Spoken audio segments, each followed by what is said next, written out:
Suzanne Phare, not Suzy today. I can be Suzy. I'm getting all these mixed signals from you, but Suzy or Suzanne. I'll probably call you Suzy throughout the conversation. Okay, no problem. I'm so excited that you're here. The owner of Real Ideal Coaching, and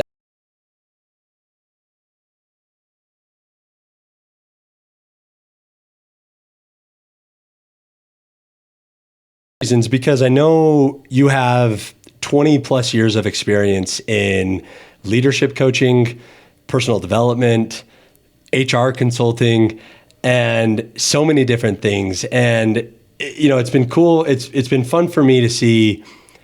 You and I have met in person only a handful of times. I think we've had a couple cups of coffee, and then we did the workshop, which I'll dive into a little bit. But there's a few people. There's people in life that you interact with that you're just instantly comfortable with, and you have that about you. And I think that a lot of that's probably from your experience in coaching and personal development and things like that. And clearly, that you also practice what you preach is very, very apparent. But I've been so impressed with the way that you make people feel comfortable and can open up. And I mean, even when we've had a few like work type phone calls, all of a sudden I'm like, oh my gosh, I was just on the phone with Suzy for 20 minutes because you're just that type of person that people can be authentic around. And I think that that's so valuable and so important. And so for anybody listening, full disclosure, I feel selfishly excited that I get, I don't have to pay you for however long you're going to let me sit and pick your brain. Selfish endeavors. But I think, you also possess clearly really, really unique skill sets and a really unique talent. Thanks. The more that I've been in the entrepreneur world and leadership roles and things like that, I've realized how complicated leadership positions are, and personal development and things like that. It's good to hear you say that because some people still don't think that. Oh no, I know everything. I'm perfect. Right. And it's easy. And so it's going to be fun to get to share some of your perspectives. Before we do that though, when we were having one of those cups of coffee, you shared with me, I'll call it your origin story, but how Real Ideal Coaching began. Yeah. And I want you to share that story again, specifically because when I heard it from you, it was clear that like, this is what you're meant to be doing. And so do you mind humoring me and tell me what you were doing beforehand and how Real Ideal Coaching came to be? I'll give you like a little summary up till that time when I started Real Ideal Coaching. I grew up in the Seattle area, and my degree from the University of Washington is in communications. At the time, they called it speech communication, but really what it is interpersonal communication. So how people communicate with each other, how we communicate in groups, what happens when we're in conflict with each other, all that kind of stuff. And so I've always been really interested in people, right? And I have a story from when I was, for 7 years when I was growing up in high school and college, I worked at a drugstore in Seattle called Bartell Drugs. And I went to do like a shadowing with the HR director of this huge place. We had like 30 stores at the time. Now they have way more than that. And I think they've sold out to Rite Aid or one of those places. But I went and talked to the HR director, and I told him I was really excited that I wanted to be in human resources because I wanted to work with people. And he was like, well, the only problem with human resources is that you have to work with the people. And he was not very encouraging. And I was like, wait, I really thought I would like doing this. And, naturally that's kind of people talk to me, and I enjoy talking to people. And so that was kind of before I even had declared my major, I think. And then I was like, I'm going to do this anyway, because I really think that's something I want to do. So kind of fast forward, after I graduated, I worked at Microsoft for a short period of time. I worked for a Panasonic affiliate. I worked for some big companies. And then I worked for a smaller company that was a game studio. Shout out to Humongous Entertainment. They were purchased by Atari. And I got to experience what it was like to work in a really passionate environment with very passionate people. Which that's is also just the easiest environment. Yeah. We'll get there. Yeah. And it was also the first time that I experienced working with an executive coach, because one of our executives there was not doing well. He knew knew the technical side of it very well, but the people side he wasn't very good at. And so I worked with the GM there, and we actually ended up hiring an executive coach for this VP that we had. And it was a huge eye-opening experience for me, and it was really exciting to see how he picked up on what this guy did and how he tried to help. And then when we went back through discussing how the engagement had gone and what he thought about the person's potential for moving into more roles or taking on more or continuing in the role with people reporting to him and things like that. And so I got a really good snapshot of what that looked like. So that was kind of my first experience with coaching, and I thought that guy was so cool. And he recommended books that I could read, and I'm just a leadership geek, so I was like, this is so cool. I can read these books and all that. So then I met my husband through some things. I ended up moving to Colorado and became a stay-at-home mom. I worked at an Emerson manufacturing facility in Boulder first. So then we moved to Durango, and I was a stay-at-home mom. And my husband was the main breadwinner. I wasn't working at that time. And I kind of knew when I went back to the workforce that I really wanted to do coaching. And I had always thought, I'm going to do coaching. I had identified a program I wanted to go through and everything. And then my husband's job, he was kind of miserable in his job at that time, and he decided to leave. And he's like, would you be willing to get a job so that I can figure out what I want to do? And so over the course of a couple years, I ended up as the HR director at Scott Brewing, which is a craft brewery here in Durango. And I was the first HR director they'd had they'd been around 17 years at the time, which was pretty impressive because there's 3 owners, and 2 of them didn't want to have an HR director and one of them did. And so I kind of came into this situation where it was a little bit I had to prove myself, and I had to go real slow because I didn't want to come in and try to make change or do things. I was walking into an environment where there was pictures of naked ladies on the wall, and there was crass, jokes being thrown around and all sorts of things. And I was kind of okay, this is fun. I loved it because the passion that's in the brewing industry is immense. I mean, it rivals the gaming industry, which is where I was in Seattle. And I really loved that. So then my husband asked me if I'd go back to work. I ended up working at Scott Brewing, and then he left his job, and because I was able to take over the role for a while. And he got this book by Tim Ferriss called The 4-Hour Work Week. And in there, there's this exercise, and it says, and I can't remember the whole thing, but it says something to sit down and get out a piece of paper and write down, what you want to do, what you want to be, and what you want to have in I think it was increments of 3 months, 3 years, and 10 years or something like that. It was laid out, and I can't remember exactly. But my husband came up to me and he's like, hey, do you want to do this exercise with me? And I was like, cool, yeah, let's do it. And so, I had a little baby at the time. I had probably 2 babies at the time, under the age of 2. And so we did this exercise, and he was like, go all out, say whatever you want, think big. And, so we were like, okay, 1, 2, 3, and we're going to look at each other's. And his was like, I'm going to, I don't know. I don't remember what it was, but it was something crazy. I'm going to fly in a Learjet, and then I'm going to drive a Ferrari or something. That wasn't what it was, but it was something along those lines, big, just crazy dream things. And mine was we turned over mine, and it was I want to be a coach. I want to have a coaching business, and I want to, what was it? Be, have, and do. I want to do coaching. Yeah. And he just looks at me and he's like, why aren't you a coach?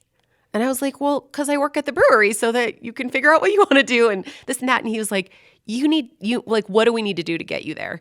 And I said, well, I've identified this program, and I knew when you're ready, when you get a job or when we figure out finances or whatever, I'm going to go back and do this program. And he was like, go figure it out. We'll take the money out of savings. We'll do whatever we need to, figure it out, and we'll send you through the program. He's like, you should be doing this. You're going to be good at this, and you should be doing this. And so that was followed by a whole bunch of figuring it out. And the brewery was very, very, shout out to Dave Thibodeau, one of the owners of the brewery, because he was very patient with me and very helpful with me when I was so excited about becoming a coach. And I mean, he worked with me to really lower my time commitment at SCA so that I could start building a business. And I didn't actually end up leaving SCA immediately. He really worked with me to transition, which was really cool. And I had a lot of exposure through SCA that they were in this town, that they were very willing to be supportive of where I wanted to head. I did some coaching with him, and it went really well. I think we both really appreciated the ability to work with each other, and I could challenge him on things and use my skills that I was learning to like push on him. I'd done executive coaching because when you're in HR, you're kind of the right-hand person to executives all the time. And so you're kind of that confidant and that trustee. But when I went through this coaching program, I really learned the difference between like being an advisor to somebody or an ear for somebody to listen to, and the capacity of being able to challenge people, ask the right questions, be curious, because the overarching idea of coaching is not that I'm there to tell you. It's not like a sports coach. It's actually derived from the word stagecoach, which is like getting you from here to there. And so coaching is all about like believing that you as a client have the answers inside of you. It's me here as a coach that's trying to prod them out of you or trying to challenge you on some like limiting beliefs that you have or things that are going on, and do it in a gentle and kind and loving way, but also in a way that like brings to the surface what you know that you need to do. So yeah, and it's so refreshing to talk to you because you can tell that like you're meant to do this. Yeah. Like to write it down, and the passion is there. And I think that, to be totally honest, it's refreshing to interact with somebody who's so aligned with that. I had Doug Miller on, and we talked about aligning our lives with our core values. Absolutely. And if you do that, that in and of itself is success. And I can I can feel it from you. Yeah. That, you're aligned with your core values. I relate so much to it because, if you were to ask me to do the same exercise, I would have written down, I want to own a marketing agency, do marketing, and, be a marketer. One of those things that I've dreamed of literally forever since, I was competing in marketing in high school and stuff. I just have loved it.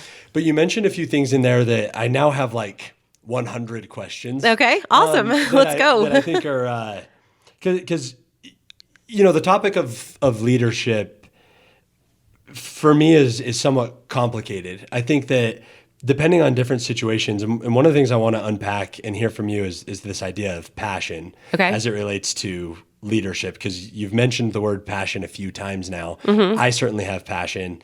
I'm excited to hear your take on it. But to frame the conversation or the question, my instinct or gut is telling me that in terms of like paths to leadership, there's kind of your traditional, what I'll call it, the guy who sells the most cars becomes the car sales manager. Yep. Right. Like we promote our way into leadership roles because we were good employees, because we were good at the job. Yeah. And now good individual contributors. Yes. Exactly. A lot of the time managers are like, oh, Ben does that great. Let's promote him. Yeah. Yeah. And it's like, are they a leader? So where the other path, passion, people who are needing to lead because of the passion and things like that. And so I think it's interesting because especially even the idea of an executive coach and leadership coaching is new to me, but crystal clear the need of it now. I think so many people look at people in positions of leadership, and by nature they have to project confidence and we have it all figured out or whatever, when in reality leaders need help just as much as anybody else. Absolutely. And I would assume sometimes more. Yeah. I've probably in most cases more. Yeah. Well, a lot of people say it's lonely at the top. And it's accurate, right? If you really are the leader of the whole organization, a lot of the time you're holding secrets or about things that are going on that you can't share with people because, I always say, like, you can assume if you tell one person, they'll probably tell at least one person. And then you've got them telling one person. And within a company, that doesn't work if you're, in the middle of an acquisition or something big that's going on. You can't you have to hold a lot of things close to your chest, and then you're very responsible for a lot of lives when you go into leadership, right? When you own a business, it's your responsibility to make sure those people get paid and that kind of stuff. So if there's something that's going down, or the bank account balance is bad, you can't just be like, oh shit, you guys, the bank account balance is really low. Like, that doesn't fly, right? That's not leadership, because you're not showing them the vision and giving them the excitement that they need in order to do their jobs.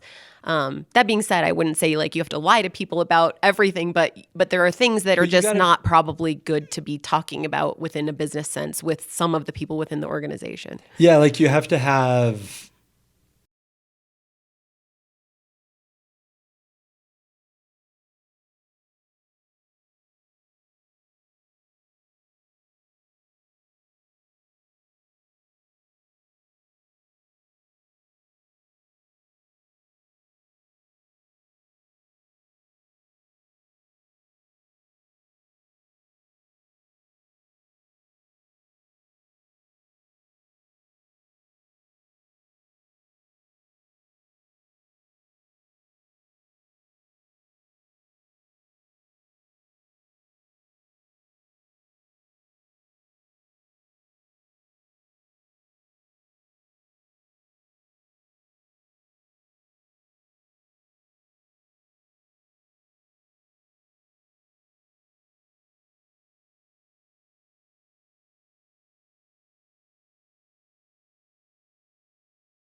actually know like there's someone coming behind me, right? Sometimes because they know the business so well, they know the pitfalls, they know what's going on. So they can make decisions based on what they think is going on behind them. And they're usually pretty accurate if they're good leaders, right?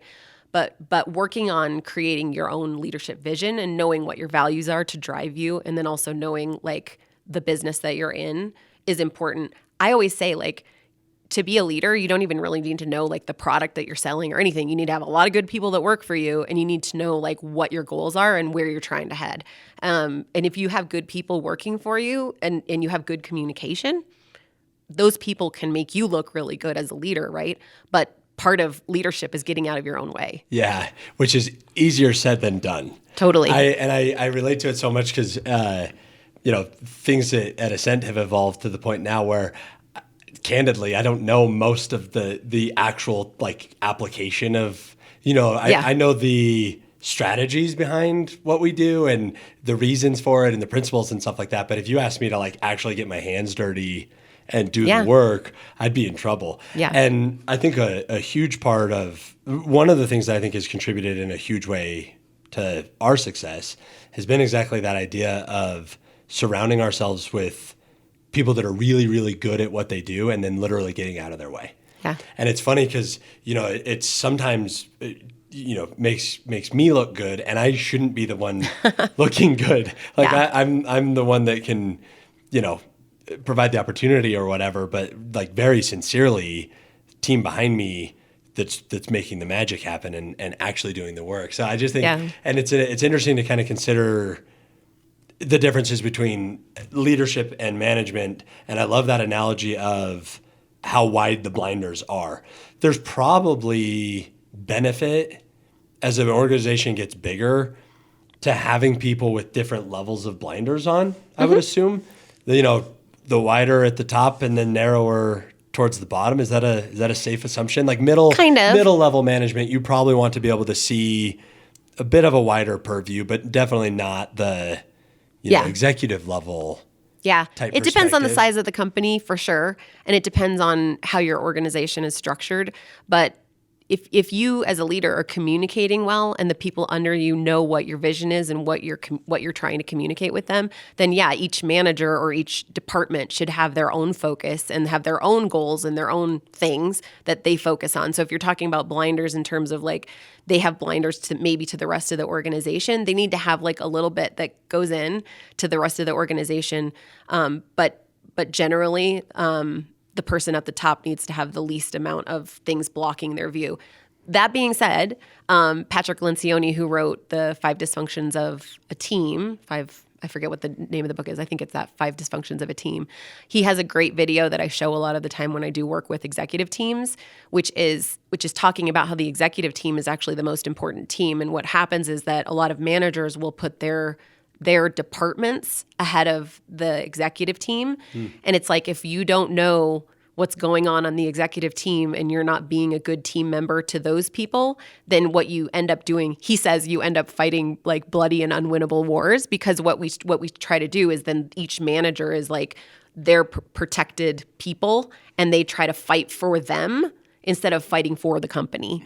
And so being able to look at those kinds of situations and saying like, yes, the manager wants to have a focus, but they also need to be very aware of what's going on in the rest of the company. And managers in larger companies need to support the other managers and directors and VPs or whatever at their level, because if they're not doing that, then and they're too focused on their department, that's detrimental to the company as a whole. Because you almost end up like siloed.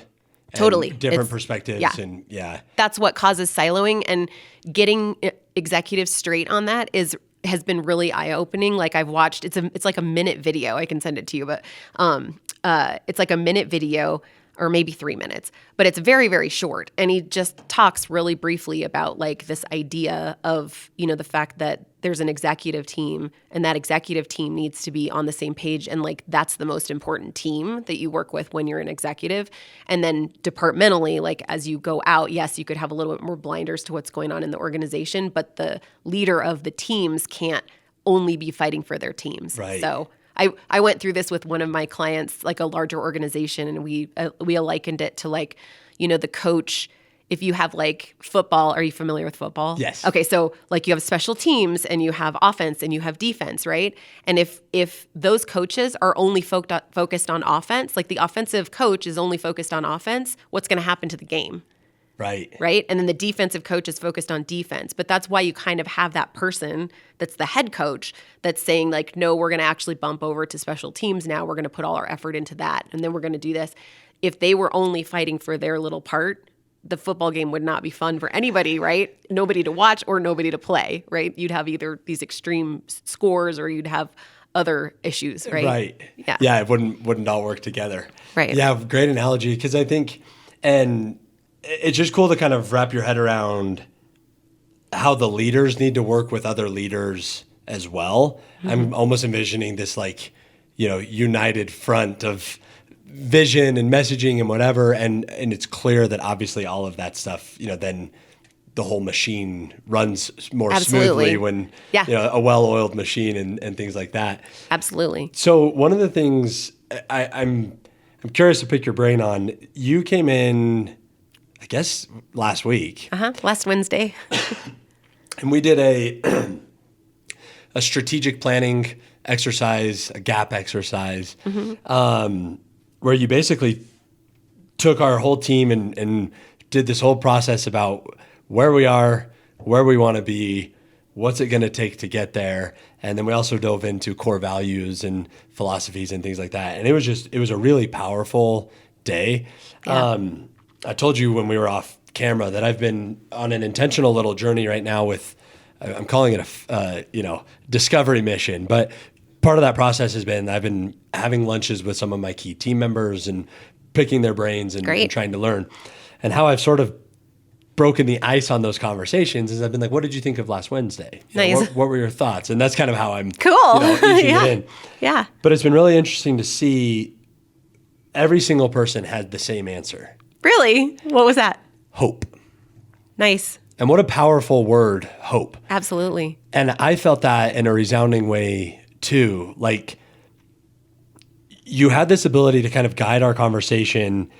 And for me, it was really powerful. And to be totally candid, it reinvigorated me. Cool. Of like, we do have an amazing group of people that are all headed somewhere similar. We don't have to be exactly the same place, but like, these visions of where we're headed were aligned. And then through the gap exercise, learning that it is possible to get from where we are to where we're going to be. Not to say it's going to be easy or without a ton of work. We have our work cut out for us. That's a whole nother podcast. Absolutely, probably. Yeah. But hope. And I think that in the corporate world, in the work environment, the idea of hope is never, until recently for me, that's never come up. Mm-hmm. Stress, busy, burned out, tired, hungry, like all these things, all these other emotions, I think, come into play with our work lives. And something I'm trying to kind of unpack or wrap my head around, there's the whole idea behind chasing greatness is this like holistic approach to greatness. Yeah.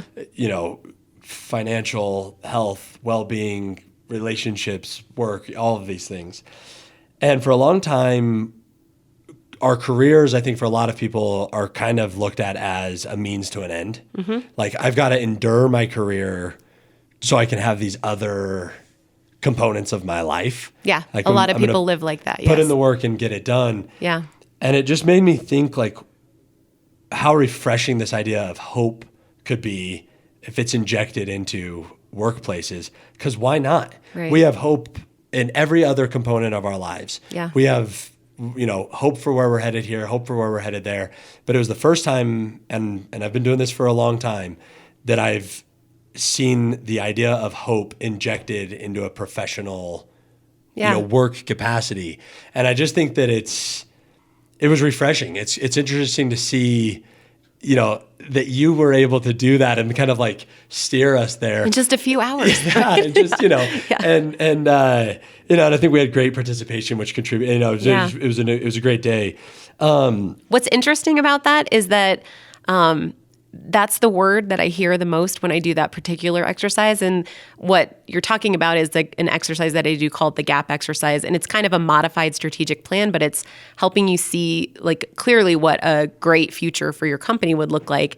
And then talking about where you are now, and then kind of really going over like, what is it that is going to get us there? What do we need to learn? What do we need to unlearn? What do we need to have training on? What kind of products do we need to offer? What do we need to deliver that we're not delivering now? I mean, it's really in depth to like figure out what the gap is and where you need to kind of go through, what you need to go through to get from where you are to where you really want to be. And what's interesting is that word hope has come up multiple times when I've done that particular exercise. When I like follow up with somebody and I say, how did that go? Like, it's been a while. Like, what do you guys think? And a lot of people have come back and said it gave everybody hope. And I think it's really interesting because a lot of the time companies don't invest in that process, like invest in bringing an outside consultant to come in and help with some team building and going through a process where you're really able to see like where you want to go. And I think a lot of the times like leaders have the vision in their head and they have strategy in their head, but a lot of the time like communicating that outwards is hard. It's very hard. And then I think also it's hard when you work for a leader who can't communicate that well. And so you feel kind of like lost, right? In what am I doing here? Like I just come in here and like for your business, it's like I come in here and I, take video and then I edit video. Is very different than I come in here to make like things better and to like build things for people and to help people with their lives and however you want to say it, right? And so there's a component of that where when you can team build and you get input from all the people within your team, or a lot of the time I do that with executive teams, they feel like they have say in it and that there's a part, they're contributing to it, and that it's not just the leader's, role to do that, but it's everybody's role. And then a lot of the time when we do that exercise, it's really interesting because the leader can look at that information and be like, I did it with a company here like a year and a half ago, and the leader was like, holy crap.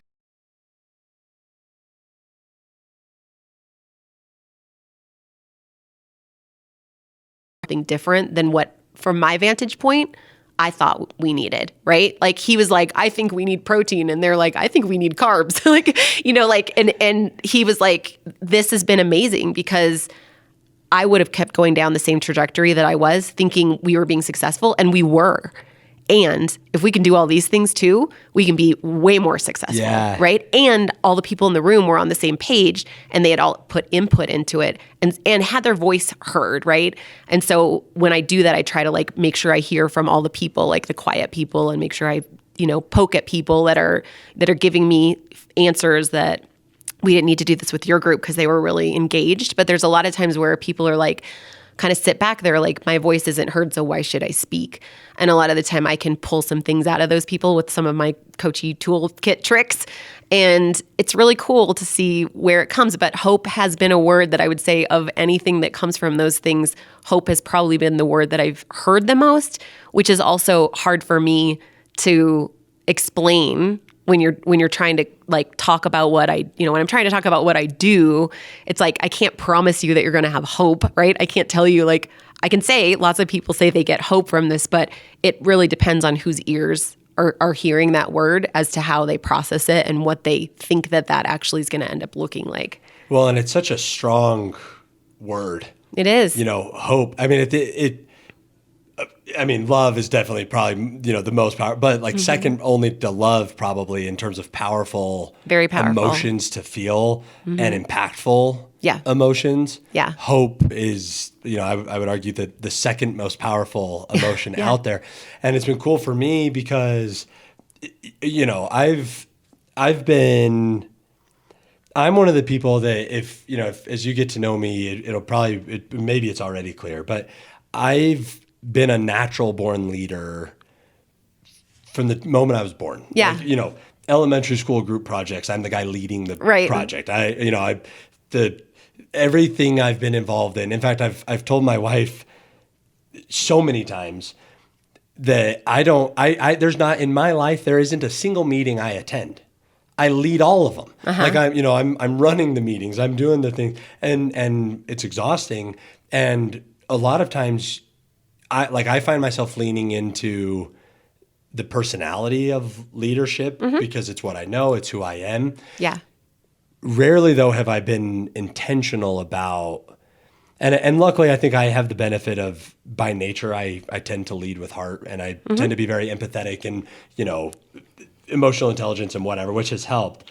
But what I found was really powerful from the exercise was that it then let me like reframe some of the conversations now to where it's a shared journey instead of, me pulling everyone with. It's like, we all want to go here. Yeah. How can we get there? That's actually really beautiful. We, not me. To notice that. Yeah. And it's just been neat how it's like facilitated, these other conversations and kind of opened up the door. And as a leader, it also gave me space to be vulnerable and to say, like, I don't know. Let's all brainstorm how we can, get there. And so now I've been asking everybody, help me see my blind spots and, help me with those other perspectives. Just today, I had a lunch that, and without going into the detail, I had a gut instinct to do something. And through the conversation at lunch, the possibility of doing the exact opposite is actually now on the table. And it's an interesting thing because then you start to go, ooh, I never thought of it from that perspective. Different levels of blinders on. Yeah. But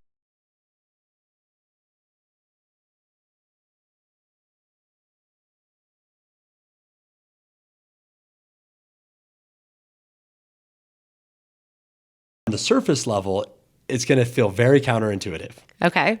But you got to trust me because I'm seeing these other dominoes that could happen if we do it right. And there's all these parameters around it. But the power of these other perspectives has been really valuable from that exercise as well.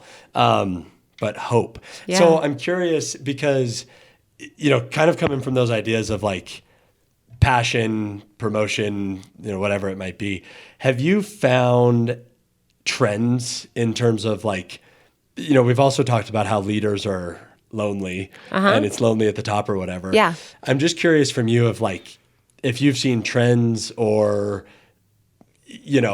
consistencies in terms of things that leaders struggle with, that maybe let us know, like, we're not alone in it or whatever, Yeah. helpful insight on like common struggles from leadership. Okay.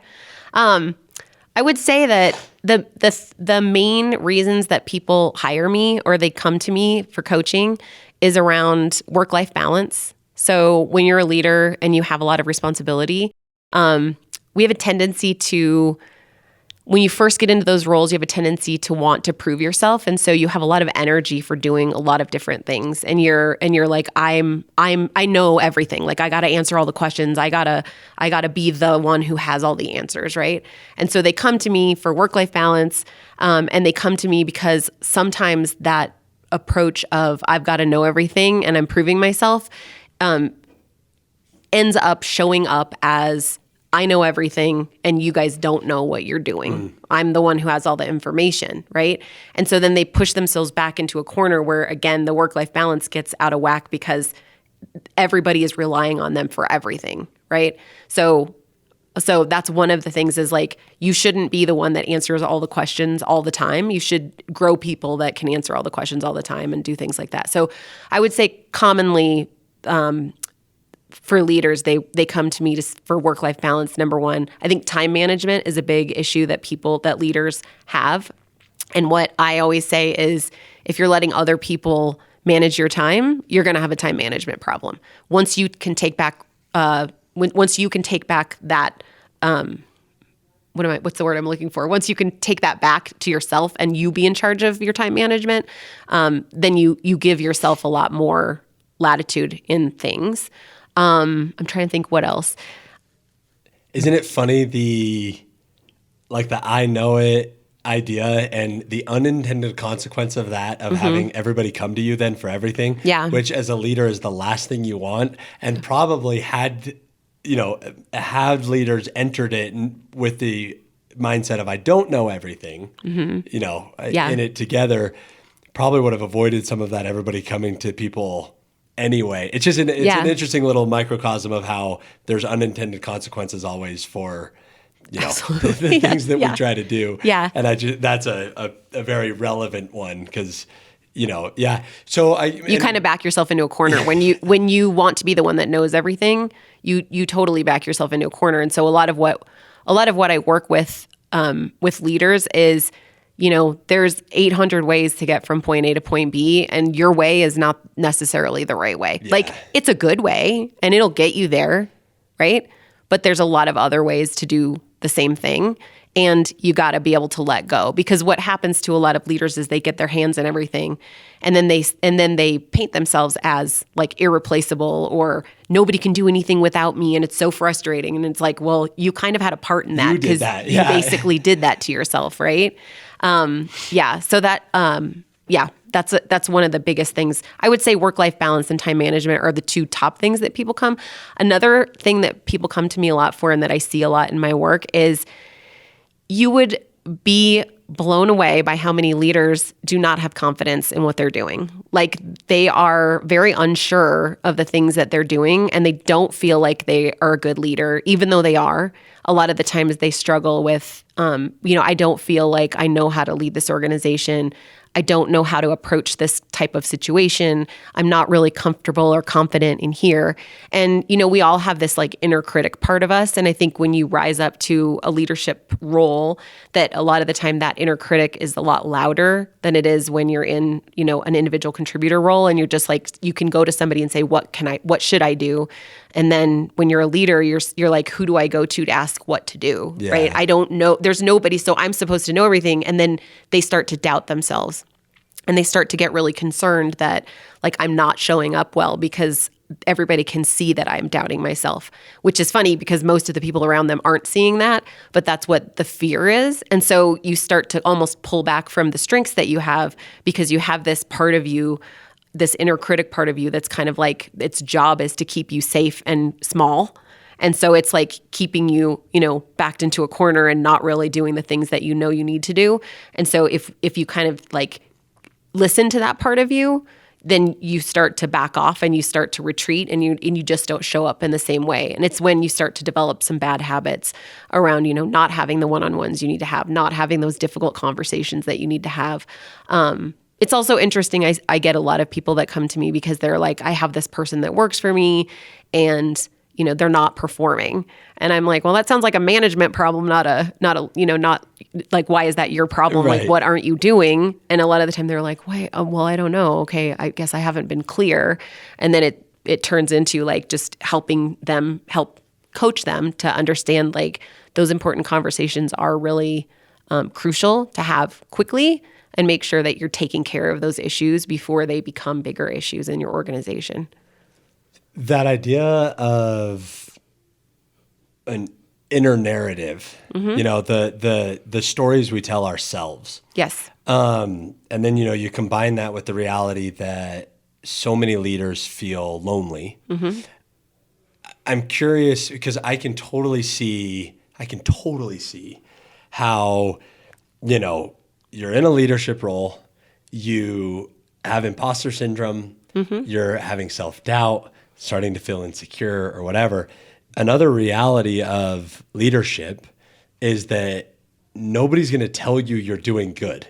Like none of your, none of the people that you're leading are going to say, hey, you managed me great today. Like, thank you for that. I really appreciate your leadership. I mean, maybe some excellent leaders somewhere, but rarely is there that positive, affirmation of like, you're doing a good job. Mm-hmm. And you carry so much stress and so much burden, and, especially if you're like a business owner / leader. Yeah. I've found myself on many occasions sitting at home thinking like, the best way I can explain it is feeling incredibly insecure. Yeah. And so I can see how there would be a risk for leaders getting into a negative feedback loop. Absolutely. Where you are doubting yourself. You don't have anyone to confide in because mm-hmm. you're a leader, mm-hmm. and leadership is lonely. Yeah. You also don't have any positive feedback. Even if you're doing a good job, rarely are people going to tell you about it. Right. what's your advice on two leaders that are feeling lonely or feeling insecure, doubting themselves, and are in that scenario I just painted of, Yeah. no other managers at the same level, teams are doing whatever. How do you get out of that? Because I could see that becoming a self-fulfilling prophecy if you're not careful.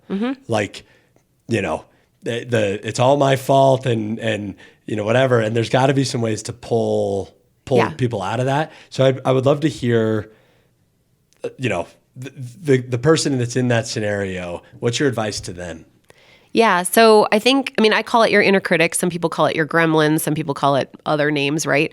A lot of what I do when I work with people around that is if you can externalize that voice, right? So we think about our thoughts and it's like, are we our thoughts or are we the person thinking about our thoughts, right? And we're not our thoughts.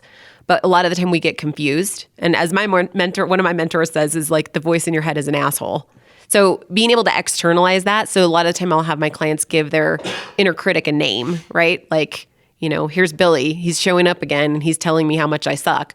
And then you can kind of like separate from that a little bit. And so sometimes you can like take that inner critic and set it to the side or tell the inner critic like, hey, because what the inner critic's job really is to do is to keep you safe. And they learn things from your growing up. Like they've learned, like, if I go ask that girl to dance and she says, no, it's embarrassing and I need to go retreat, right? And so that's like it equates to in life, like if I go put myself out there and do something that's super uncomfortable to me, I'm going to get a bad result and I'm going to have to retreat. So don't go do the thing that's really hard, right? That's what the inner critic is trying to say. And I know you've told your story on the podcast I've heard of when you were thinking about leaving your corporate job and you were like in ultimate fear, right? And part of the reason for that is because our inner critic helps us see everything we're going to lose, right? He's very good, or they're very good at showing us all the things that we're going to lose, right? Because we have things and they feel like they're like, if I can keep you safe in the job that you're comfortable in and that then you're not going to lose all the things that you know that you have, right? The problem is the inner critic's not there telling you all that you're going to gain, right? They're only there to tell you how to stay safe. So what I work with a lot is like when that inner critic shows up, to me, that's a sign that you're on the edge of greatness. Because if you can kick that asshole to the curb and you can be like, look, dude, I thank you for showing up. I really appreciate it.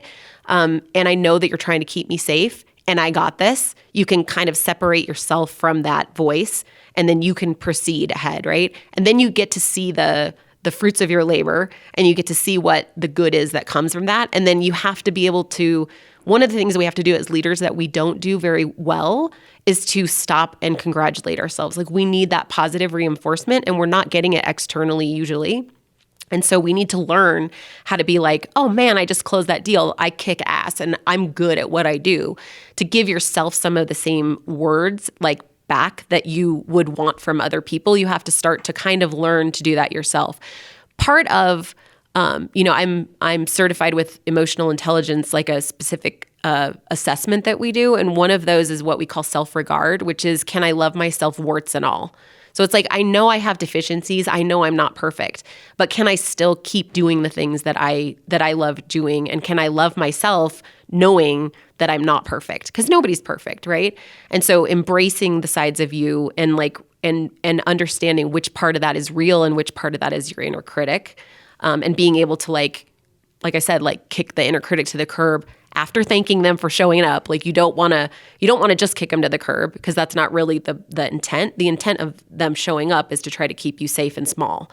And when you're ready to be big and you know that you can take care of yourself, just having that little conversation. So that externalization of that voice is a really important component, I think. And then also understanding that you have the opposite of that, which is like an inner mentor that you have inside of you. And I do some exercises with clients on this as well, where, look at yourself. It's kind of like the gap exercise that we did, right? Like look at yourself in 20 years, like everything's gone perfectly. You did this whole company kicked ass, all your goals you reached and all that. Like, what is that guy 20 years down the road telling you about this situation right now? Right? Like, what's that guy saying about like, for instance, when you were wanting to leave your corporate job, like, doing a visualization of like, here's Ben 20 years down the road when he kicked ass. He had a digital marketing agency and it was like the best thing ever. And he had all these clients and sold all these things and everything that I wanted to have happened. What's that guy say about you leaving your job? And I would assume, I mean, if I asked you that, like, what would that guy say, right? Would you be able to tell me what that guy would say? He'd be pretty proud. Yeah. Yeah. And he would be like, don't worry about it. Like, you'll figure it out, right? Or something along those lines. So sometimes it's that. There's a lot around mindfulness that I like to do with leaders because that fear and doubt creeps in and those lonely feelings like come in when there's some external, like some stresses that come in that can perpetuate those things. And so being grounded and mindful of your space and what's around you, having practices like what you do when you run. I mean, that's a methodical, like, when you're running, and it actually like calms your nervous system to do that kind of stuff. I think as leaders that are very stressed out or have a lot on their plates, you need to have some sort of practice for yourself where you're really being mindful of taking care of your body and mindful of the time and what you're allowing you to tell yourself, like that voice in your head to tell you, as opposed to what's real. And I think when you get too stressed out, it's too easy to listen to that person that's telling you you're an imposter, or that's telling you that you suck, or that's telling you that if you take that risk that you're going to lose everything, as opposed to when you're centered and you are like, you can take some deep breaths and really think about what's going on and talk to yourself. Like, there's different parts of me, right? Like you can really like think about it. And you kind of end up coaching yourself through things. I saw a few responses to that, but I saw a quote the other day that just resonated with me in a huge way. And it's, the reality is that our mind is part of our body. Mm-hmm. And you cannot work on one without working on the other. That's absolutely true. And it's like they're literally connected. Yeah.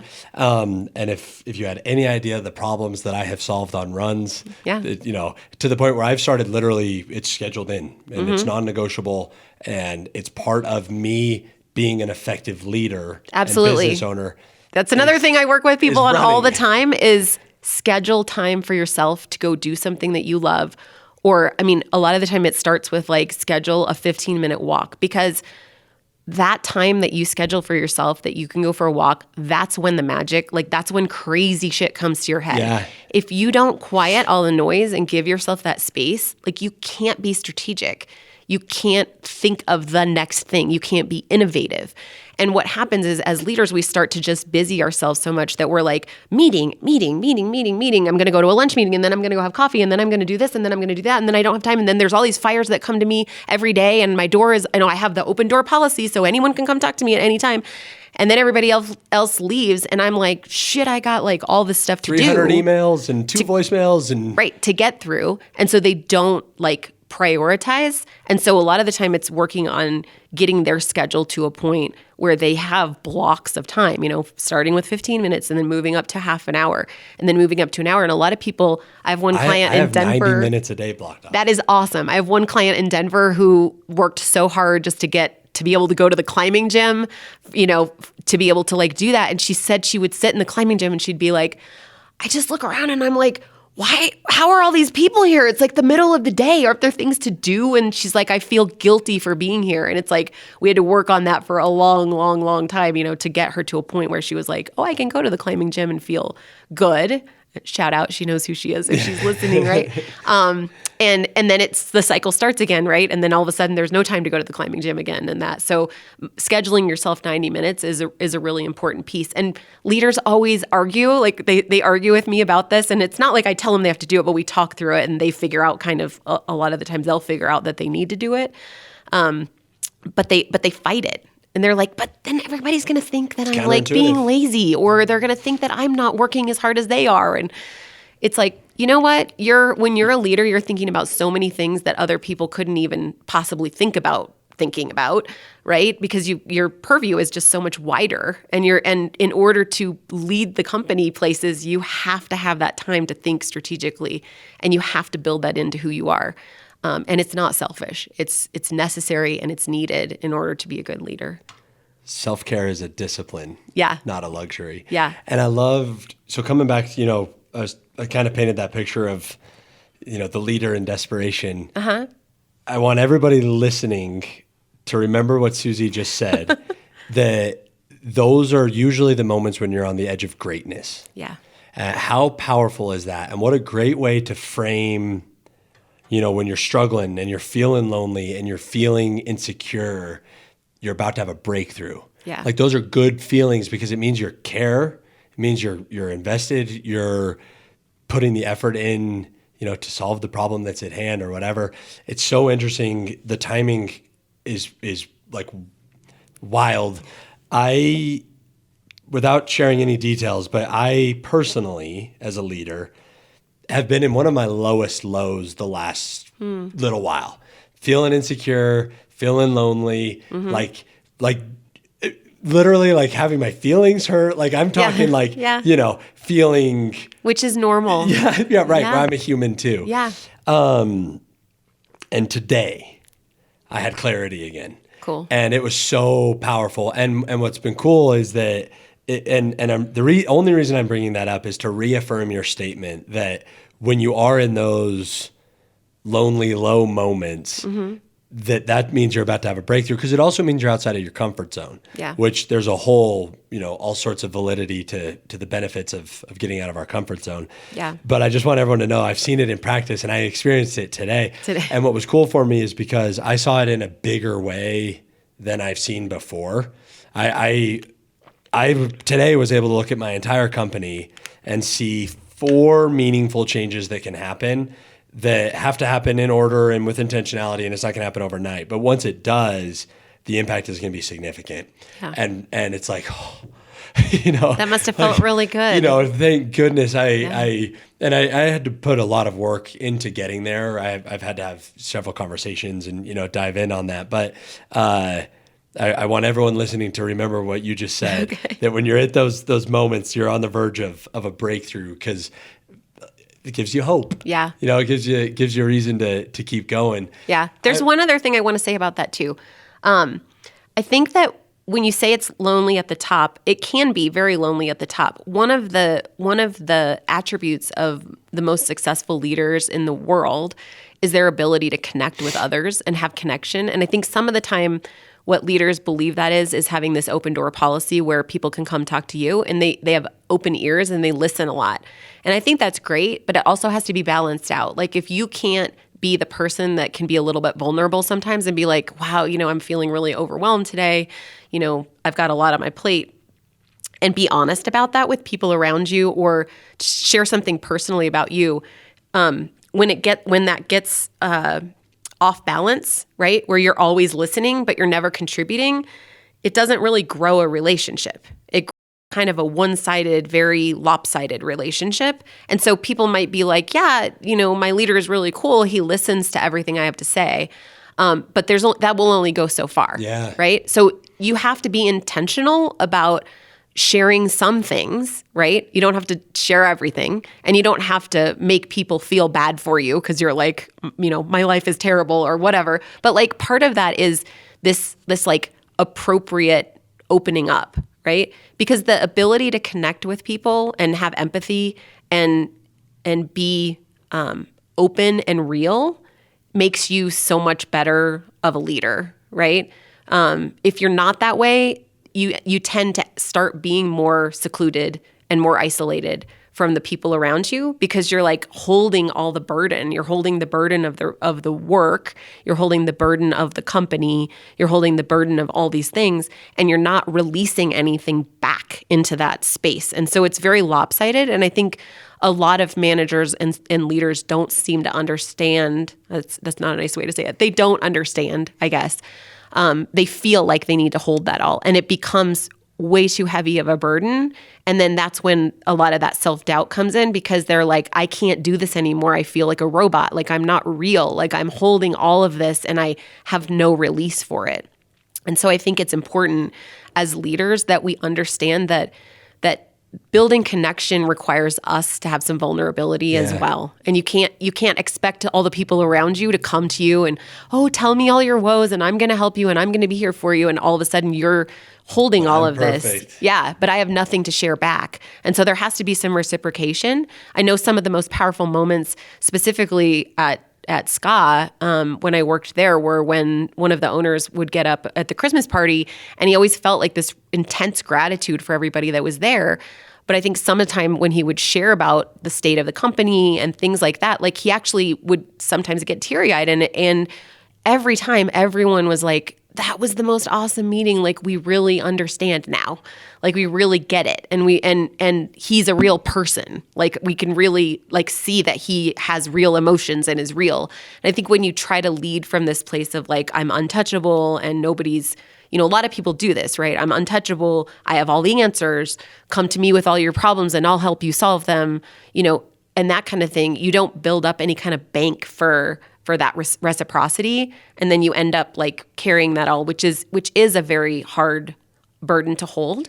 And it's really heavy and it's hard to have that. Yeah. So it's almost like, permission to be real. Yeah. Like yeah. If you can get to the point as a leader that you're confident enough in yourself to be vulnerable and to be authentic, not only will it not inhibit your ability to lead, it will enhance it. Yeah, absolutely. You're totally right. And you'll be able to connect with people on a more meaningful level and, steer and lead. I love that because, part of my clarity today actually has been realizing some opportunities where we need other leaders, and where people are set up for success with a little bit of tweaking to be leaders and things like that. Yeah. And so it's cool because it kind of is almost like this opportunity now to set other people up for success through your leadership. Yeah. And that's your job, right? Yeah. To make other people successful. And empower them and train them and get fulfillment in that way. Because I think so many times, we're looking at the P&L. Yeah. We're looking at the balance sheet and we're measuring ourselves on that, where there's so many other meaningful ways to make an impact. So I love that idea of like permission to be real, permission to, be vulnerable and authentic. Yeah. Do you find, where's that line though? Like I would imagine, for example, this loneliness idea and connection and things like that. I've had a few instances, and they're very positive and intentional, where I've been like, I should probably dip out of this now. At the end of the the Christmas party, I should be the first to leave so that the team can have some time without me. Or the team building event, I'll facilitate it. I'll be there. I'll pay for dinner, and then I'll dip out or whatever. Because I think sometimes that balance of like connection, but then also setting others up for success, like purposefully trying to make it not about you, and so I'm just kind of curious, like, or guidance for other leaders on, you should probably be vulnerable here. You probably shouldn't be here, or like lean into the loneliness here because that's your job, to now let everybody else kind of thrive without you. What are your thoughts on it's kind of that intentional sometimes, like I'm going to dip out. Yeah. I get what you're saying, and I think that's important sometimes because you want the people within your organization to have their own relationships, and you don't always want to be kind of that linchpin that holds everything together. Like you need to know that they can sustain and that they like each other and that things like that are going on. I think that what you're touching on a little bit, and maybe you'll have to let me know if I'm going in the wrong direction, but a lot of the time we say that it's really good for leaders to be emotionally intelligent, and I think that a lot of leaders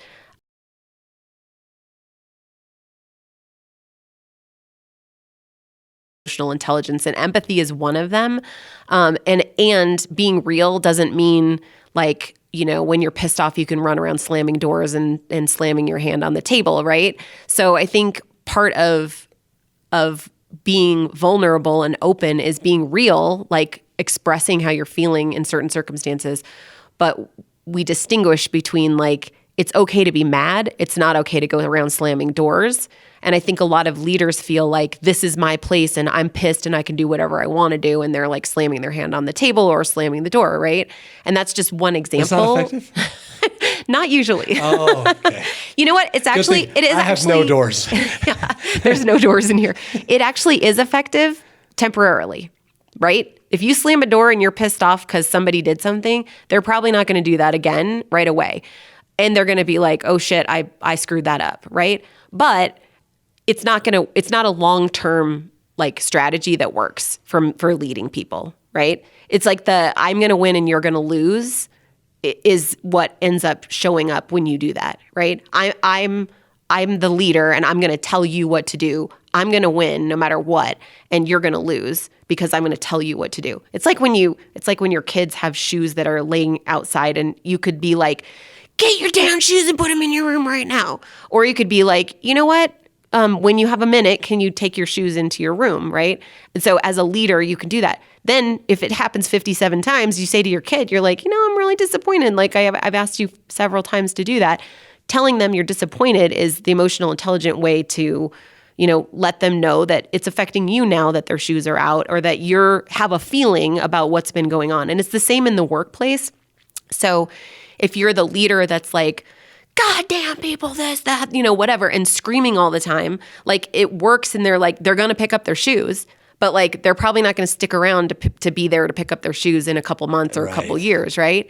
And so that vulnerability piece is the same thing with like, it's like being scared of where the P&L is. Like it might be okay to say like, hey, we're really tight on cash and I'm a little concerned about what's going on, instead of like every month being like, oh my God, it's the end of the month and we don't have any money again, So I mean, it's being real and like, but it's being real in an emotionally intelligent way where like I can express what I'm feeling in a controlled and like in a way that works. And if I do have a moment where I lose my shit or I slam a door or something, then you go back and you do the repair of like, hey, I kind of got pissed off at that client and probably didn't react in the best way possible. So you're modeling good behavior. You're modeling being emotionally intelligent in those moments when you're doing that. And I think, emotional intelligence has all these different components to it. There's an interpersonal there's a piece of it of like, how do I recognize what's going on inside of my own body? Like, what am I feeling right now? What's the emotion that I'm feeling right now, right? And then there's a piece of it that's like, how am I expressing that outside of myself, right? How am I letting people know that I'm feeling this way? And you kind of can determine like, if I know I'm feeling this way and then I express it, what's a productive way to express it? Then there's an interpersonal component. So you invite someone else to be in that space. And then it's like, how do we communicate together in an emotionally intelligent way? Then you add in, I always say you add in like things that are inside of your control. So like decision-making, problem solving, that kind of stuff is part of emotional intelligence. And then you add in things that are outside of your control. So like that's where they measure, optimism and things like that. Like, I don't know what's going on in the world, but I think it's going to be better tomorrow, right? So, and each of those components of emotional intelligence can be overused or underused. So for instance, optimism, if you overuse it, you're too like Pollyanna, right? You're too much like everything's going to be okay. We don't need to worry about anything. And people that are following a leader that are Pollyanna know they're full of shit, just as like they know, you know what I mean? They know that when they see that side of somebody too, right? As opposed to, they see somebody that's pessimistic all the time. They're like, oh God, here we go again. Ben's pissed again because that happened and he thinks it's the end of the world, right? So there's a middle space in all of these different components that you're trying to get to. And they've shown in a lot of different studies and things that they've done that if you are kind of riding that bell curve, that middle space, that people follow you more and that you're a better leader. So authenticity, vulnerability. Yeah. Because it's, well, and I've just a quick anecdote, but you mentioned like, the P&L or like, oh, we need, I do the check dance. Okay. So when you get a check in, I tell everybody I'm checking for checks and I go out to the mail. And if there is some, I do the little happy check dance, like, going to make payroll and it, but it's pretty light, but it's also like letting them know, like, I genuinely actively check the mailbox for checks. Like that's just, part of the process. Yeah. And including them in the fun. I mean, that's being just as real and authentic as the guy that slams his hand down on the table or gets really angry about something. It's the other side of it. And I think it's just as important for people to see a leader being excited and goofy and silly and fun as it is for them to have the other side emotions that are not as fun. Like, man, sometimes business ownership freaking sucks. And letting them see that that's like, I'm a whole person and I have the things inside of me that go well, and I also have the things just like you do inside of you that don't go as well. Yeah. And we're all people, and we're all in a shared experience. Yeah, and I think, coming back to that idea of like permission to be real or whatever,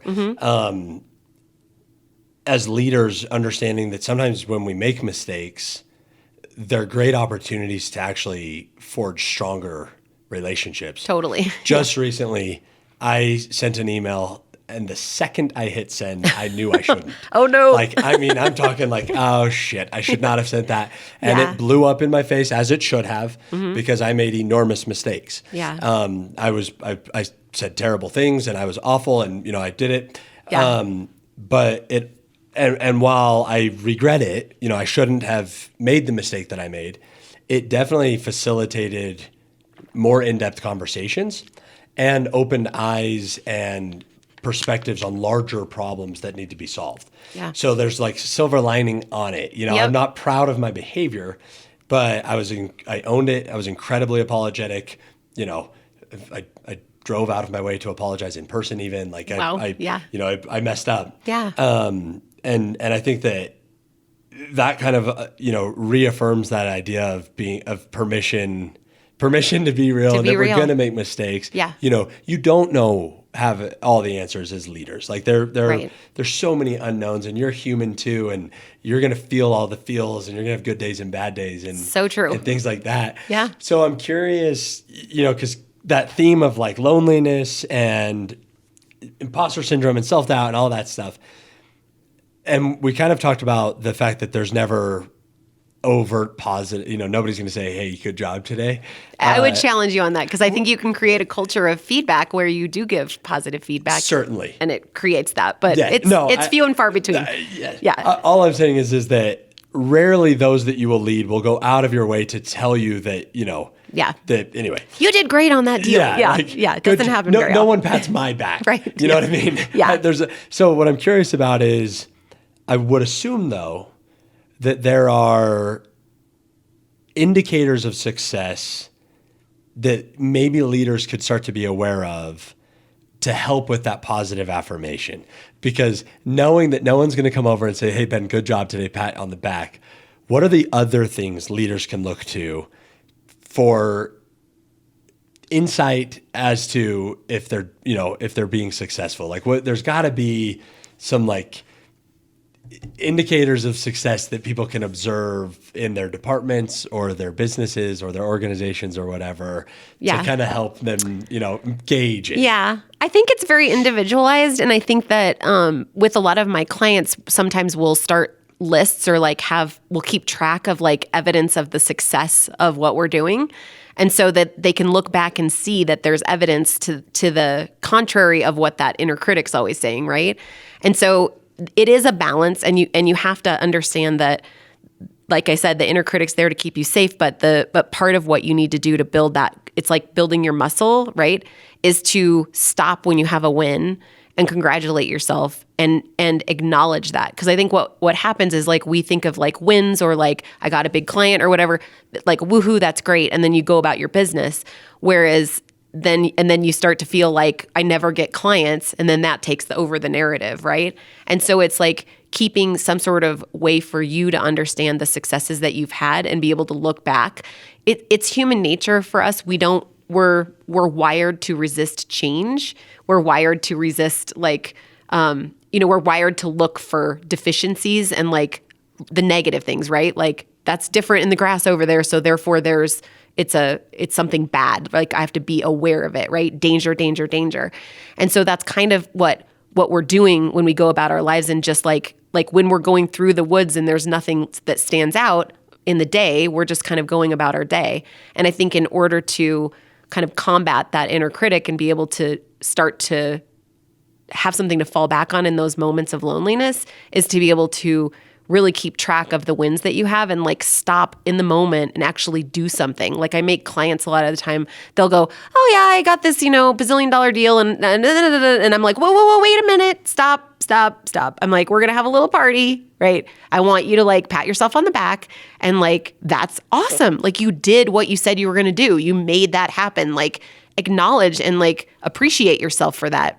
And I think a lot of the time, entrepreneurs and leaders, they don't want to spend time doing that. They're like, this is ridiculous. Like this is part of what I'm supposed to be doing. And so they don't think about those things. And so I guess one tool you could use in that situation is to really stop when you have a big win and think about it and like really think about like, okay, I did that. Like that was me.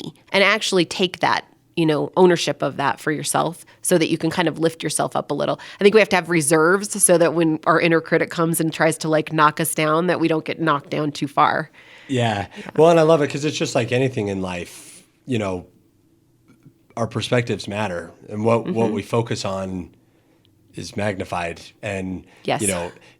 Intentionally letting yourself focus on your wins and like having that positive perspective of, it's not all good. It's not all bad. There are a lot of, wins and things like that. Yeah. Even that is powerful enough to know, like, you can pull out the good things from internally, which I think is incredibly powerful. One of my sayings that it's like my favorite saying, and I have it on a plaque like in my office, is trust the process.